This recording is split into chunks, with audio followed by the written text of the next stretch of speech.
Halo guys, selamat malam. Kita dari channel film LM10. Jadi malam ini kita akan cerita tentang hantu anak kecil. Masing-masing dari kita satu orang satu cerita. Dimulai dari gue ya.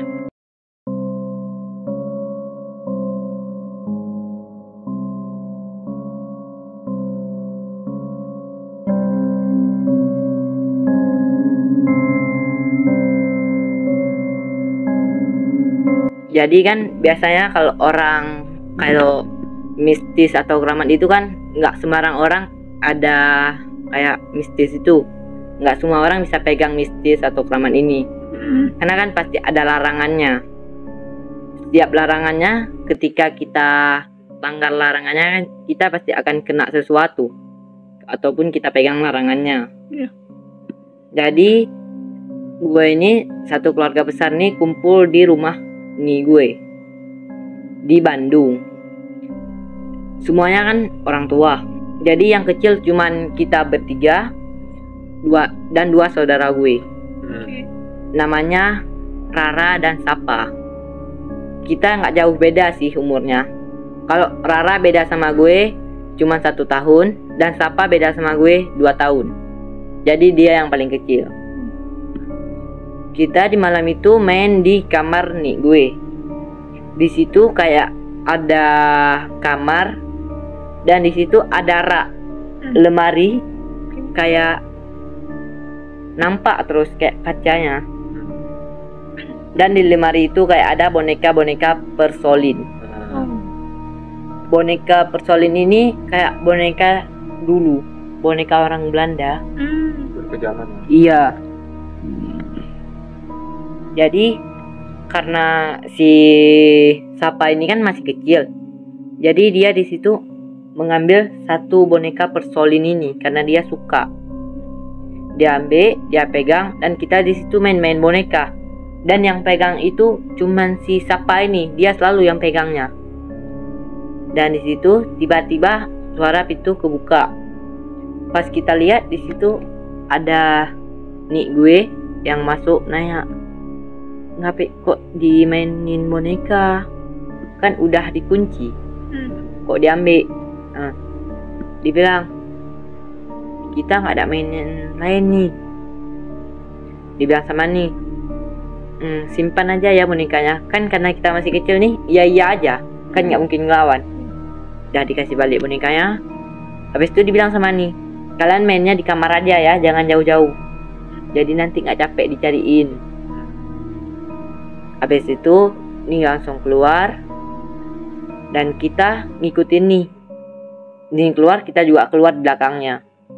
Kita di situ berencana untuk main kayak main petak umpet gitu.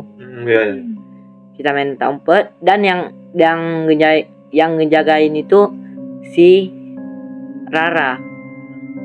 Gue sama si Sapa bersembunyi dan gue di situ ngelihat si Sapa diri di depan pintu yang di situ emang jarang orang masukin ke kamar itu. Kayak kamar penyimpanan gitu. Jadi dia diri di situ, dipanggil, "Kita sembunyi di sini aja yuk."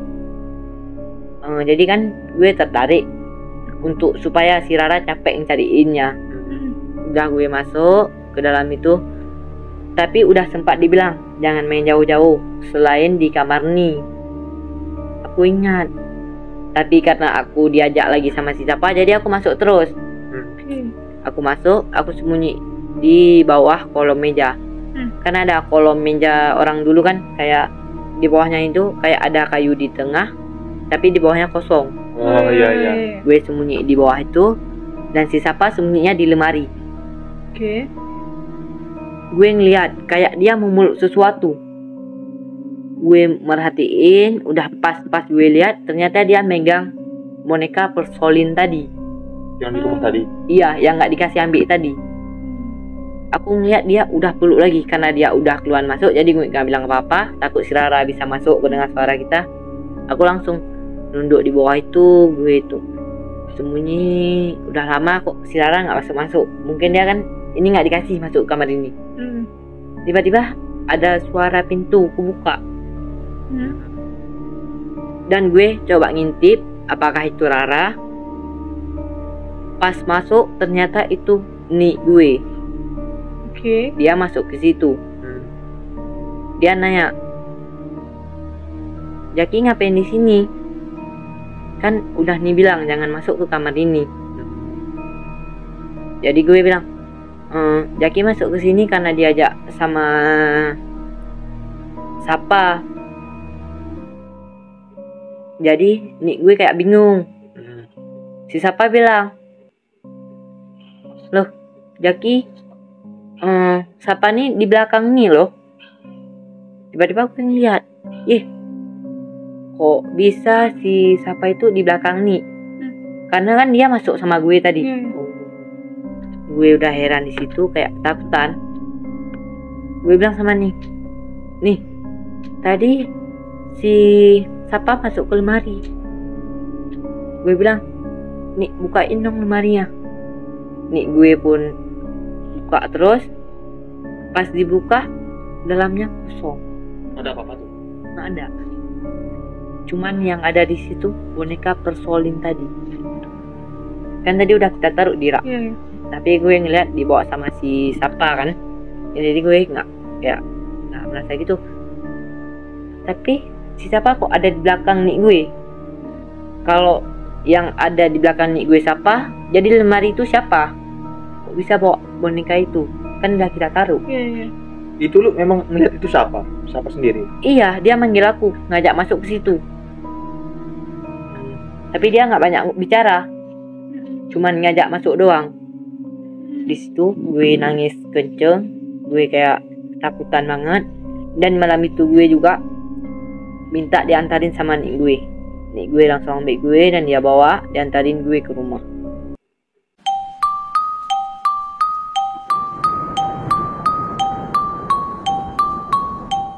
Oke, aku ada juga cerita satu. Aku dapat cerita dari teman aku, namanya Dila. Dila nih ceritain tentang awal pertama masuk abangnya ke kampus. Nama abangnya ini Alex. Jadi abangnya ini manja gitu dia, memang anak paling manja. Hari pertama dia masuk kampus, dia itu udah niat buat tinggal sendiri di kosan. Jadi dia mau mandiri gitu. Iya, mau mandiri biar jangan manja lagi. Iya. Awal dia masuk kampus, pulangnya dia dari kampus tuh kayak siang jam 3 gitu. Nah, di situ dia cari kosan. Dia dapat kosan yang wilayahnya agak rame orang lah. Malamnya itu dia langsung duduki kosan yang dia cari sore ini.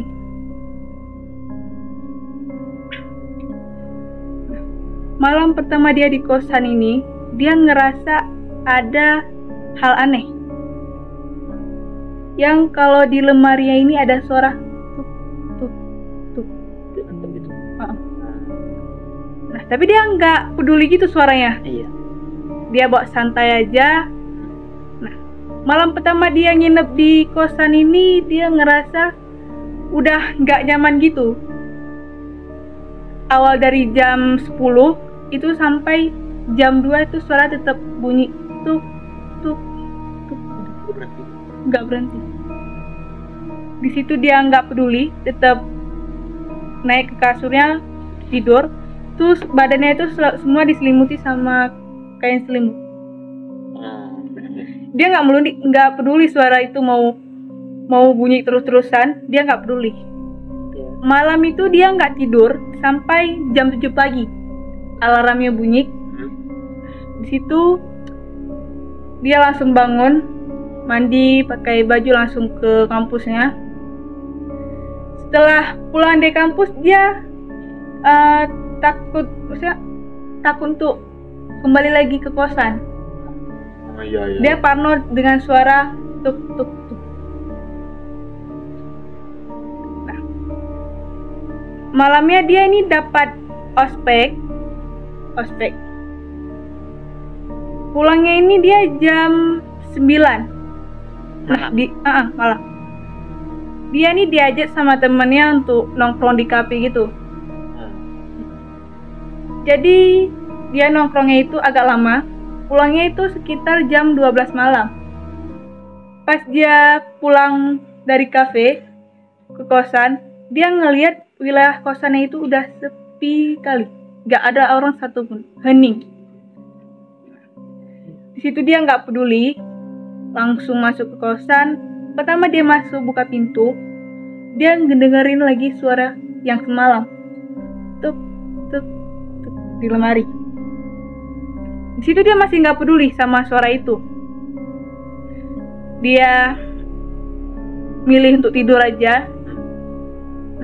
Pas tepat di jam 2 malam, suara itu makin keras, kayak tuk tuk tuk.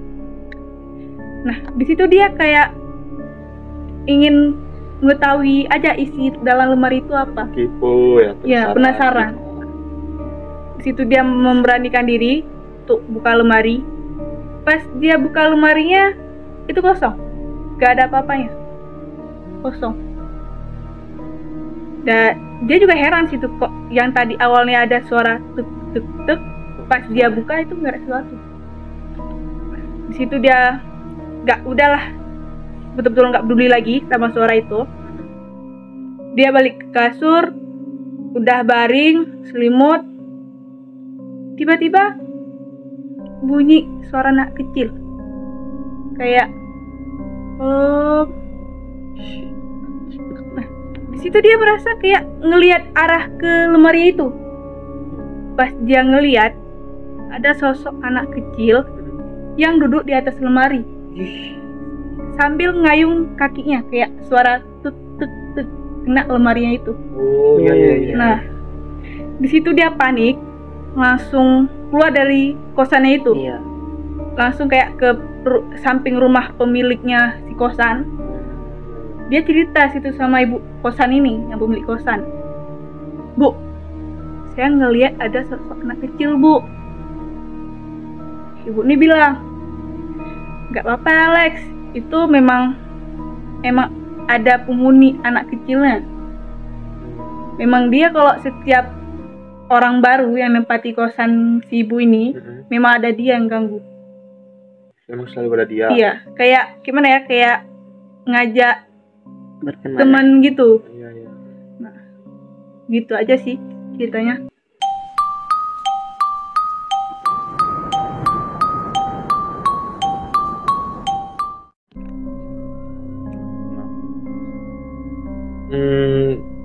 Dengar cerita kalian ya.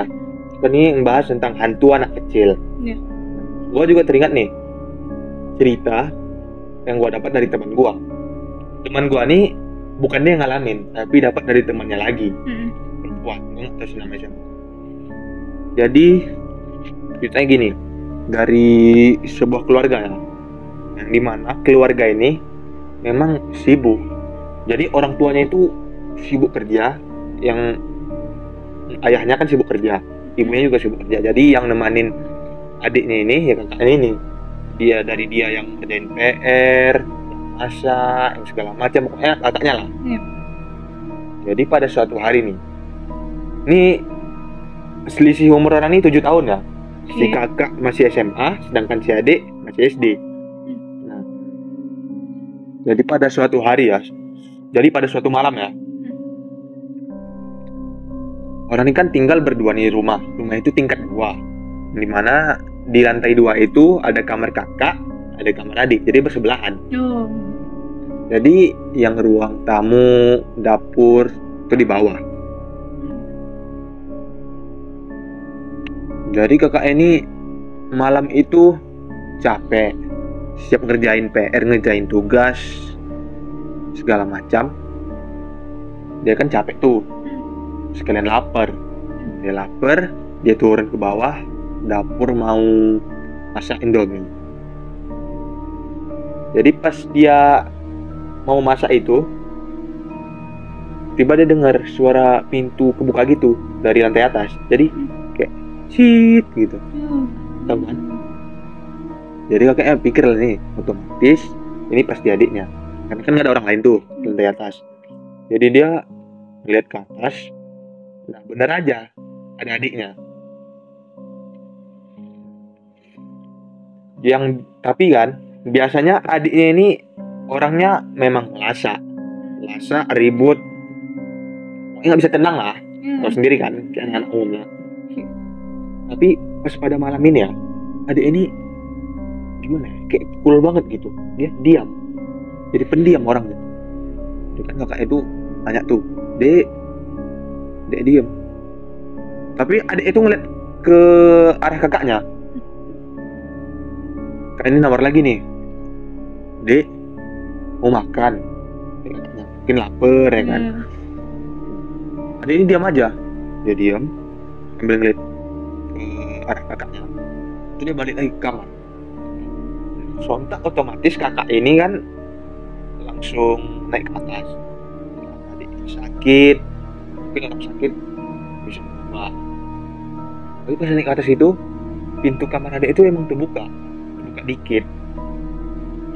Jadi dia ngintip, nengok, wah adiknya udah tidur. Cepet banget gak sih? Yang awalnya baru ngeliat kan, tiba-tiba langsung tidur. Udahlah, kakaknya ninggalin kamar beberapa langkah menjauhi kamar adiknya ini. Tiba-tiba ada suara dari dalam, suara anak kecil. Suara gini nih, jadi suara halus, agak halus gitu. Tolong aku kak, katanya. Kak ini heran, loh apa ini, kenapa minta tolong? Jadi dia ke kamar ngeliat lagi, kan kamar itu kan mati lampu, kan gelap tuh malam. Hidupin lampu sama anaknya, ngeliat adik ini duduk di tempat tidur dengan wajah yang pucat. Ini pucat nih, dia pucat udah tuh kayak agak kurusan. Kayak gimana ya, kayak tulang kering gitu. Kali kan heran nih, panik gitu, dia ngecek keadaan adiknya, atau adiknya sakit atau apa gitu. Adik ini ngomong nih, aku takut, aku ngeliat hantu di bawah tempat tidur, katanya. Ini kan heran nih, hantu. Jadi dia nengok ke bawah, dia nunduk, nengok ke bawah tempat tidur, dia nunduk dan nengok ke bawah tempat tidur. Nah, di bawah tempat tidur itu memang ada anak kecil juga, anak kecil yang persis mirip sama seperti yang di atas. Cuman bedanya yang di atas yang tadi dia agak kurusan gitu. Nah ini normal aja, cuman pucat tetap pucat. Yang di bawah ini ngomong juga sambil nunduk ketakutan gitu, takut kak, sama. Tapi ini suaranya agak berat dikit ya, gak terlalu halus. Jadi otomatis kakak ini kan heran, yang mana yang bisa dia percaya. Tapi berhubung yang paling bawah tempat tidur ini yang banyak minta tolong, kak tolong kak, di atas ada hantu. Dia nolongin, ngeluarin adiknya itu. Ini ngeliat ke atas, yang tadi ada sosok adiknya di atas tempat tidur. Ini dia hilang. Ya seperti cerita Jaki tadi, dia ini mendadak hilang gitu. Kan cuman yang awalnya nunduk ke bawah, tiba-tiba ngeliat ke atas, hilang. Nah semenjak saat itu nih ya, kamar adiknya ini di rumah itu udah dikunci. Kamar itu dikunci dan nggak diperbolehkan siapapun masuk kamar itu. Itu udah nggak digunakan lagi lah. Oke, mungkin cerita dari kami hanya sampai sini aja. Kalau kalian punya cerita dari kota kalian, kolom di kolom komentar di bawah. Dan jangan lupa subscribe. Bye bye. Bye.